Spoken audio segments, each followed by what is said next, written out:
Salut, ici Maps! Bon, là on s'en va dans un concept de vidéo que je ne sais pas où ça va mener parce que c'est tombé sur un coup de tête. Ce matin, en faisant du Instagram, je suis tombée sur quelqu'un, en fait l'Instagram d'une fille dans le bois, et elle a fait un post sur quoilire.ca. Et c'est des bibliothèques qui offrent un service de recommandation de lecture. Donc, j'ai trouvé ça drôle, je me suis dit, ben on va le faire. J'avais commencé à le faire, puis je me suis dit, hey, ça serait encore mieux si on le faisait ensemble. Je vais filmer mon téléphone, puis on va regarder les étapes ensemble, puis les résultats. Je sais pas si je vais voir ça aujourd'hui ou dans plusieurs semaines. Et je vais lire le livre et je vais vous dire si c'était une bonne recommandation. J'avais déjà ouvert la page de quoilire.ca, mais on va faire toutes les étapes en même temps. Ça va être pas mal plus le fun. Quoilire.ca, suivant. Première question, notre région administrative. Là, moi, je sais que je suis rendue un peu du côté de l'Ontario, mais je cheat un peu parce que j'ai une bibliothèque du côté du Québec vu que je suis enseignante. Donc, on va dire l'Outaouais. Suivant, la ville Gatineau.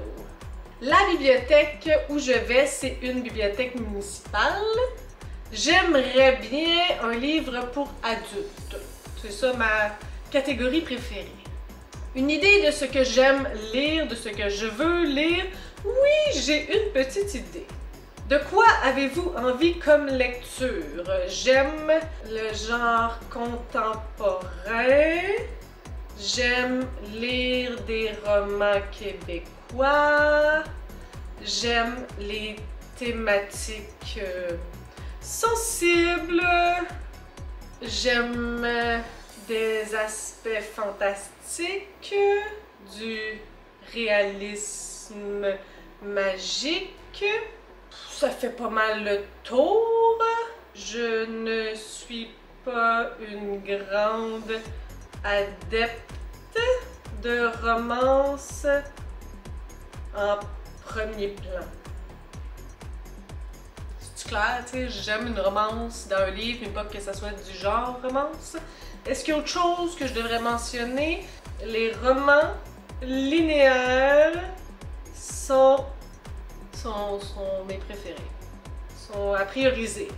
On va les laisser se débrouiller avec ça. On verra. Suivant. Dites-nous quel livre ou quel auteur sont des coups de cœur pour vous et pourquoi. Attachez-vous, votre truc avec la broche. Michel Jean. Je sais pas si je devrais dire un monde mort comme la lune.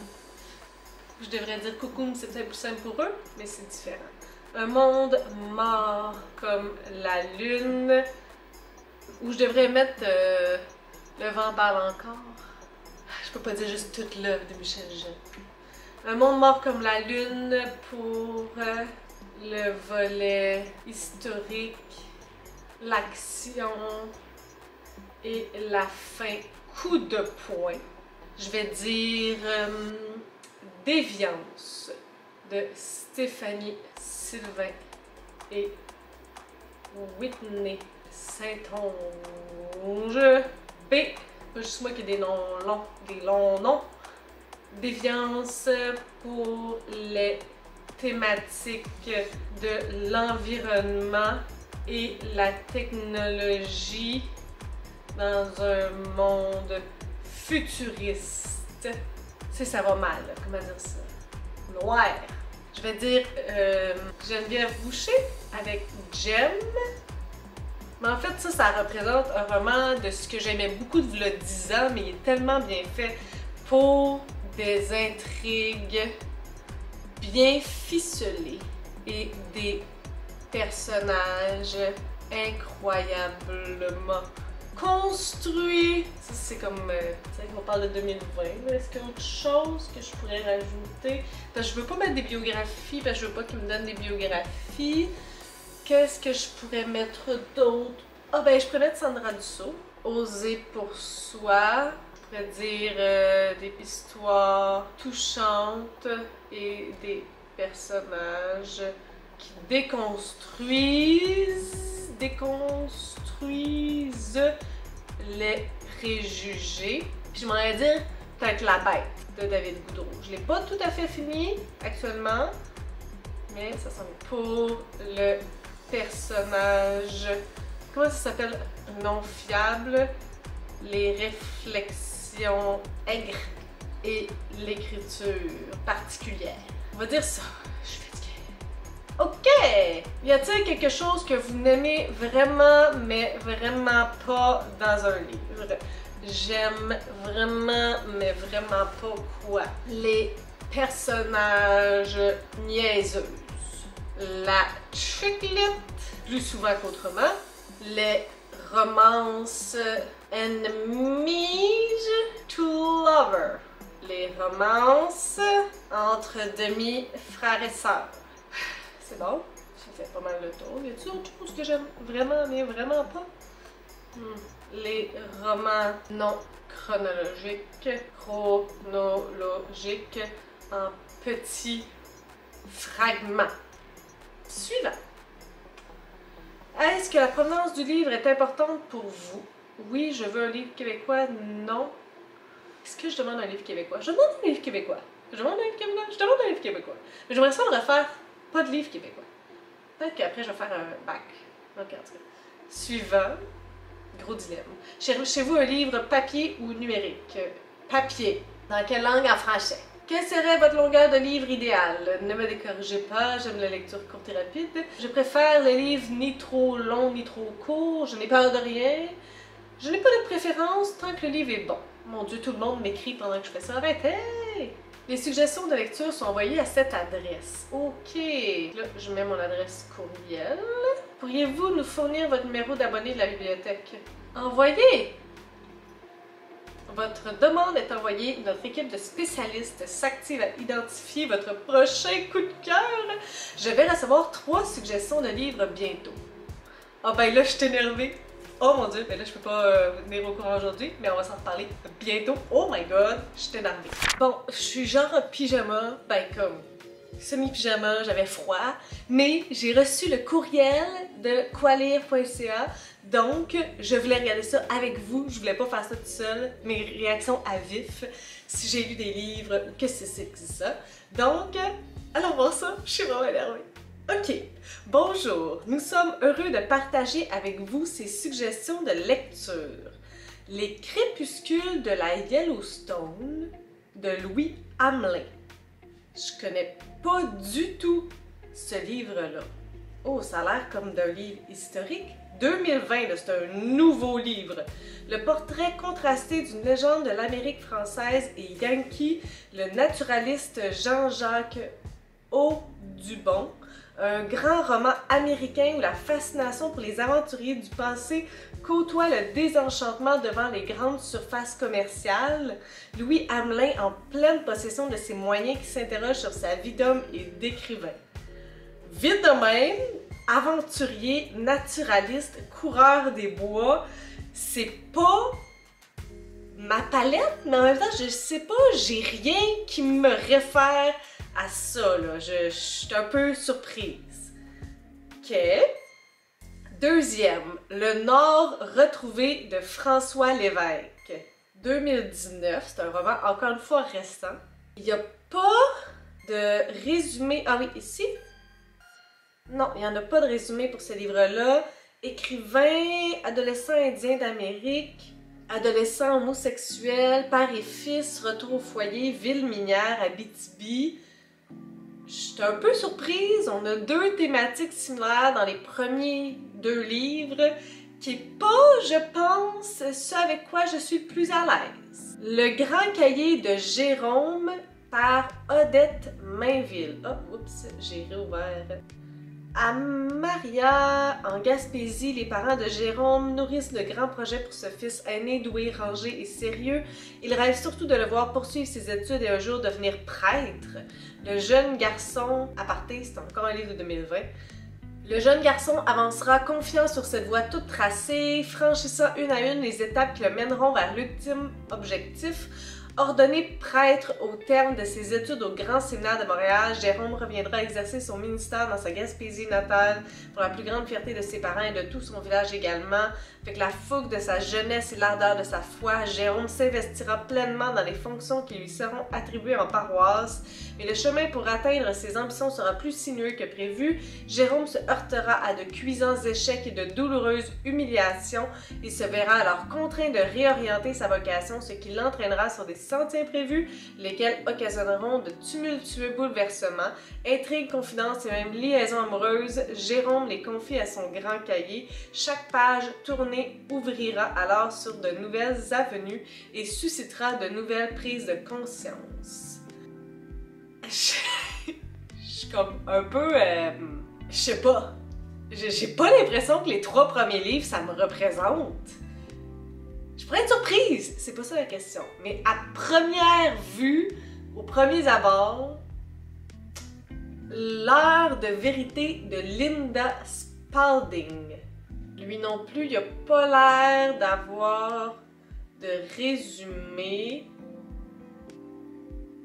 Famille, États-Unis, histoire, 19e siècle, esclavage, événements stressants de la vie, esclaves fugitifs, romans familiaux, peut-être plus lui. Les dossiers Thémis, ok, il y a plusieurs tomes, de Sylvain Neuvel. Neuvel? Pro-humain, l'éveil des dieux, le sommeil des géants. C'est lequel le premier? Le sommeil des géants. Sylvain Neuvel, qui est un auteur québécois, mais qui écrit en anglais, c'est ça? Enfant, Rose Franklin se souvient avoir vu, alors qu'elle était tombée dans une cavité, une main de métal géante parcourue de réseaux lumineux. Désormais physicienne, elle dirige une équipe secrète chargée d'élucider cette mystérieuse présence qui semble faire se rejoindre le passé et le futur. Premier roman. Physicienne, linguiste, femme pilote d'hélicoptère, artefact, datation, conspiration, Dakota du Sud. OK! La trajectoire des confettis que j'ai déjà lu l'année dernière dans le cadre des rendez-vous du premier roman, que j'avais de manière globale bien aimé, sans plus, je dirais. Johnny Appleseed de Joshua Whitehead. Ah, lui non plus, il n'y a pas de résumé. Puis il y a comme vraiment rien. Je voudrais juste peut-être avoir un petit peu d'informations sur ce livre-là. En anglais encore. You're gonna need a rock and a whole lotta medicine is a mantra that Johnny Appleseed, a young two-spirit indie queer, repeats to himself in this vivid and utterly compelling novel. Of the reserve and trying to find ways to live and love in the big city, Johnny becomes a cyber sex worker who fetishizes himself in order to make a living. Self-ordained as an Indian glitter princess, Johnny has 1 week before he must return to the res and his former life to attend the funeral of his stepfather. The next 7 days are like a fevered dream, stories of love, trauma, sex, kindship, ambition, and heartbreaking recollection of his beloved cocoon grandmother. Ma foi, je vous dirais que c'est peut-être lui qui a l'air le plus intéressant. Et finalement, La déesse des mouches à feu, que j'ai lu avant même ma chaîne Booktube. Par contre, j'aimerais peut-être ça qu'il y ait une critique de ce livre-là sur ma chaîne, donc je ferais peut-être l'exercice de le relire. Il y a combien de livres là-dedans? 1, 2, 3, 4, 5, 6, 7, 8. J'en ai déjà lu un, La trajectoire des confettis. Je suis vraiment curieuse là, de ça. Je pense que je vais essayer. 7 livres. La dernière fois, il y en avait 6 puis ça a duré 1 heure. Ça va pas mal être ça encore. Mais ça sera pas tout de suite parce que j'ai bien trop de projets en cours. C'est ça la vérité. Première suggestion, Les Crépuscules de la Yellowstone, écrit par Louis Hamelin. Dans ce livre-là, en fait, il y a une tangente historique parce que c'est une personne qui a vraiment existé. Donc, on est dans le début des années 1800. On suit Audubon dans son expédition vers le Haut-Missouri. C'est un naturaliste, donc il chasse les espèces animales. Au départ, les oiseaux, mais éventuellement plutôt les quadrupèdes ou n'importe quelle espèce animale près de lui. Ce qui fait en sorte qu'il en chasse abondamment et une fois qu'il les chasse, il les conserve. S'il ne connaît pas les espèces, il les nomme et il s'en va chasser des espèces pour déterminer toutes les espèces qui existent dans cette région-là. Donc, si vous vous souvenez de ma surprise lorsque j'ai vu les recommandations et lorsque j'ai lu les résumés, j'avais donc quand même de l'appréhension par rapport à ce livre-là. Ça ne semblait pas être dans mes cordes et effectivement, ce ne l'était pas du tout. Au début du livre, j'avais beaucoup de difficultés à comprendre de quoi ça parlait. On suivait Audubon, mais c'était vraiment très détaché et on mettait vraiment l'accent sur la chasse et sur toutes les espèces qu'il connaît ou qu'il découvrait. Donc, il y avait parfois des demi-pages complètes d'énumération d'espèces d'oiseaux ou d'espèces animales. C'était vraiment très peu intéressant. J'avais lu à peu près 50 pages et je me suis dit, mon Dieu, mais est-ce que je vais le laisser tomber? Est-ce que je vais DNF ce livre-là? J'en étais à ce point-là, je ne voyais pas du tout où est-ce que ça s'en allait. J'avais très peu d'intérêt pour toute cette taxonomie-là aussi d'animaux, cette curiosité par rapport à nommer toutes les espèces qu'ils trouvent. Puis il n'y avait pas non plus un aspect dans le sens que, ah, je veux trouver tel type d'animal, puis je recherche ça. Non, c'était juste comme je tire sur tout ce qui bouge, puis après ça, je regarde ce qu'on a trouvé. La chasse était vraiment omniprésente dans ce livre-là, et aussi les découpes. Comme parfois, c'était vraiment trop graphique pour moi, déjà que je suis pas fan de ça. Donc, j'avais vraiment beaucoup de difficultés à comprendre où est-ce que ça s'en allait. Je sais pas pourquoi, j'ai décidé d'y laisser une chance, puis de pousser un petit peu davantage. Je me suis dit peut-être que je vais voir plus clair éventuellement. Ce qui, ma foi, est un point positif pour l'auteur parce que l'écriture, elle est spéciale et si elle n'était pas aussi spéciale, j'aurais pas réussi à terminer le livre compte tenu que il n'y avait pas grand-chose qui me retenait attachée à ce livre-là. Le personnage de Audubon est pas un personnage sympathique, est un personnage arrogant, condescendant, fraîchier. On n'est pas non plus dans ses pensées, on est vraiment dans ce qu'il fait. Donc on n'a pas d'explication pourquoi il fait, c'est juste comme ça. C'est une liste, une description d'actions. Donc ça fait pas en sorte qu'on apprécie le personnage, la personne, parce qu'il a vraiment existé. Ses coéquipiers non plus sont pas tant plus attachants, vu qu'on passe tellement pas de temps à travailler sur le psychologique des personnages, les liens entre eux. J'avais aucune idée de A à Z des relations entre les personnages autres qu'ils étaient là. Tu sais, Provo est un nom qui est revenu très souvent, mais c'est un flou complet par rapport aux autres personnages. Et éventuellement, vu qu'il se promène, il va rencontrer différents peuples des Premières Nations. Et là, encore une fois, je sais que c'est un contexte historique, mais c'était juste dégueulasse d'écouter ses pensées, de l'écouter parler, de lire sur ses réflexions, ses commentaires par rapport aux Premières Nations. On n'est jamais dans l'objectif de découvrir pourquoi ils font les choses ainsi. C'est tout le temps dans le jugement, c'est tout le temps dégradant, ce qu'ils disent, ce qu'ils pensent. Donc, j'étais comme, pourquoi je lis ce livre-là? Est-ce que l'objectif de ce livre-là, c'est de nous faire découvrir l'expédition d'Audubon? Si oui, ben, c'est ça qui se passe, mais en même temps, c'est pas intéressant, donc ça le fait pas. Tu sais, j'ai l'impression de lire soit un documentaire, soit d'écouter mes profs d'histoire au secondaire, puis Dieu se sait à quel point c'était plate. Si c'est pas ça, c'est quoi? C'est de découvrir à quel point ils faisaient ça de manière terrible, la chasse à tirer tout ce qu'ils pouvaient trouver, ce que fait en sorte qu'aujourd'hui il y a des espèces qui ont disparu. Est-ce que c'est comme pour nous sensibiliser à la disparition des espèces, à l'importance de leur conservation? Si oui, ça le fait pas vraiment non plus. Ben, en tout cas, j'ai pas l'impression que c'est ça qui ressort du livre. Est-ce que c'est pour nous démontrer la colonisation qui a été faite envers les Premières Nations? On passe un peu à côté de là, mais je sais pas c'est quoi le but de ce livre-là. Et là, on suivait Audubon 98% du temps, et il y a eu un moment où on n'était plus avec lui. Puis je comprenais pas, ça m'a pris du temps, jusqu'à temps que je vois la mention Facebook dans le livre, j'étais comme pardon, 1800 quelques puis Facebook.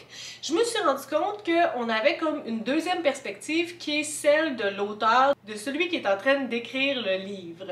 Mais il y en avait tellement juste des poussières, j'ai pas super compris pourquoi il y avait cette alternance-là, puis pourquoi c'était pas plus clair, pourquoi il n'y a pas un petit chapitre ou une petite mention de comme aujourd'hui versus 1800 quelques, parce que je suis restée vraiment bête un petit peu, l'écriture était pas différente non plus. Puis même dans l'histoire d'Audubon, c'était pas toujours chronologique, donc tout pour me mélanger. La première fois, j'ai trouvé ça particulier, mais en même temps, je préférais l'écriture lorsqu'on était de la perspective de l'auteur que lorsqu'on suivait Audubon. Au moins, on était plus dans ses pensées, on était plus dans du réel. Par contre, il y a eu une autre passe comme ça où on suivait l'auteur vers la page 270. Et là, il y a comme un gros questionnement de l'auteur par rapport à son livre, par rapport à sa recherche, par rapport à son écriture sur la vie d'Audubon, que, tu sais, il y avait des propos racistes, que c'était pas une super bonne personne, qui tuait tous les animaux pour sa quête scientifique. Puis là, je suis comme, ok, mais si tu sais que ce personnage-là ou cette personne-là est si néfaste, si toxique, même si elle provient de notre histoire, de l'histoire point, peux-tu prendre un angle intéressant? Peux-tu prendre un angle qui a pas l'air d'un gros tata comme ça? Puis je me comme, pourquoi tu brises le quatrième mur pour nous dire ça? C'est quoi ton objectif? Ton objectif, c'est de nous dire, comme je sais qu'il est le même, que depuis le début, il y a une même, je le sais. J'étais vraiment comme perplexe, je comprenais pas, c'était pas un sujet qui m'intéressait. J'ai vraiment été déçue de ma lecture de ce livre-là. J'essaie de comprendre avec les suggestions que j'ai faites, est-ce que c'est un monde mort comme la Lune qui apporte à ce livre-là? Est-ce que c'est les enjeux environnementaux comme dans Déviance? On n'est pas pantoute dans le même game, là. Je m'attendais pas nécessairement à ce que les suggestions soient des coups de cœur, mais je m'attendais pas à être aussi déçue. Je pense que c'est ça qui me fait vraiment mal. Je comprends pas le lien entre ce livre-là et les suggestions que j'ai faites. Même au-delà de ça, si on veut parler des Premières Nations, lisez Coucou de Michel Jean, lisez Takawan d'Éric Plamondon. Si on veut parler d'environnement, lisez Déviance de Stéphanie Sylvain, de Whitney Saint-Onge B. Si on veut parler de taxonomie d'animaux, ouais, certainement vous pouvez lire ce livre-là. Vous allez avoir la version en latin aussi. J'ai pas compris l'objectif de ce livre-là. La deuxième recommandation, c'était Le Nord retrouvé de François Lévesque. Donc, nous sommes à Akikatik. Le livre est séparé en 5 parties. Les 4 premières, ce sont 4 personnages différents. Et en 5e partie, c'est un peu comme plus de révélations, certains aspects qui n'ont pas été complètement dévoilés. Dans la première partie, on suit Maurice. Sa femme est décédée depuis plusieurs années. Son fils a maintenant presque 40 ans et il vit seul. On le suit, mais il est très confus. On se rend rapidement compte que ça va pas super bien avec Maurice. La deuxième partie, on suit son voisin Gilbert. Gilbert qui est un homme vraiment plein de colère, qui a des propos misogynes, qui a des propos racistes, des propos homophobes. C'est un troll sur Internet, c'est un homme qui enchaîne sa femme psychologiquement avec lui. C'est un homme vraiment pas heureux et qui cause le malheur autour de lui aussi. En troisième partie, on suit Suzelle, qui est la femme de Gilbert, donc une femme complètement soumise, prise par l'emprise de Gilbert, qui voudrait sortir de là, mais à toutes les fois qu'elle considère ça ou qu'elle offre une possibilité de s'en sauver, bien Gilbert la menace de toutes les façons qu'il peut trouver parce que qu'est-ce qu'il ferait sans elle? Il fait pas à manger, il fait pas de ménage, il fait pas rien. Donc, il a besoin de elle pour survivre.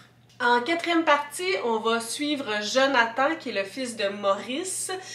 Jonathan qui n'est plus à Akikatik depuis plusieurs années, qui revient une fois par année, un peu tout simplement pour dire qu'il revient et qu'il fait encore une activité avec son père. Akikatik, pour lui, c'est énormément de mauvais souvenirs, c'est doux amer, donc c'est pas ce qu'il veut revenir, il veut rester le plus loin possible. C'est un livre avec une écriture particulière.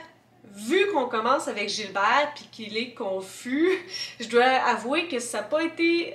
C'est pas un départ facile. Là, je lisais ça puis j'étais comme ok, il est confus, mais nous aussi on est dans sa tête donc on est comme un peu mélangé. Puis vu que ça commence ainsi, j'ai trouvé ça difficile de commencer avec un personnage mélangé. On ne sait pas la raison tout de suite. On ne sait pas si c'est comme l'univers qui joue contre lui ou si c'est vraiment lui qui est complètement mélangé, qui est complètement troublé, puis on ne connaît pas nécessairement la raison du pourquoi, du comment. Donc c'est sûr que le premier chapitre, j'ai trouvé ça plus difficile à embarquer. Malgré tout, j'ai trouvé que l'écriture, elle est super intéressante. À travers les 4 parties, on ressentait vraiment la différence entre les personnages et on avait une certaine affection ou une répulsion, dans le cas de Gilbert, pour eux. Il y a un aura de mystère aussi qui plane tout autour du personnage de Michael, dont je vous en ai pas encore parlé pour le moment, mais qui était un ami de Jonathan dans le temps qu'il habitait à Akikatik.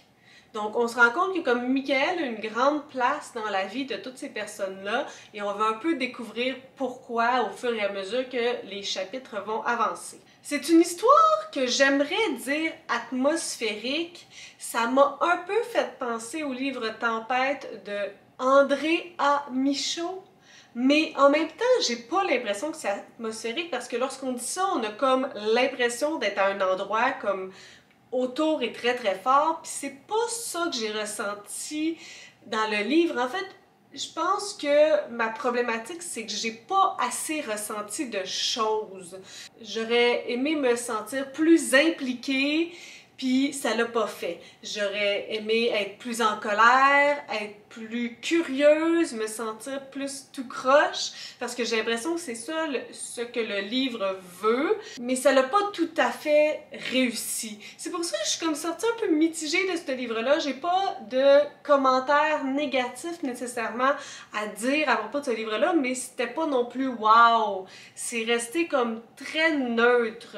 Et oui, il y a un mystère autour de plein de choses, mais en même temps, au fur et à mesure que on avance dans l'histoire, qu'on a les différents narrateurs, ben on a beaucoup d'indices, donc la fin est pas si surprenante, puis en même temps, est-ce que c'était ça le but, ou c'est de découvrir si les personnages vont réussir à s'affranchir, à réussir à trouver du bonheur, à s'en sortir, point, ou ceux qui méritent pas de s'en sortir vont pas s'en sortir. Est-ce que c'est un peu une idée du karma qui fait son œuvre?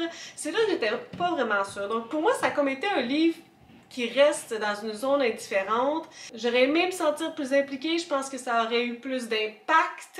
Peut-être que garder les ficelles plus longtemps, ça aurait fait en sorte qu'à la fin, j'aurais été vraiment choquée. D'une manière ou d'une autre, j'aurais aussi aimé être plus impliquée envers les personnages. Donc finalement, comme c'est plusieurs petits détails, mais c'est pas des détails qui font en sorte que j'ai détesté, c'est juste des détails qui font en sorte que ça n'a pas été vraiment wow pour moi.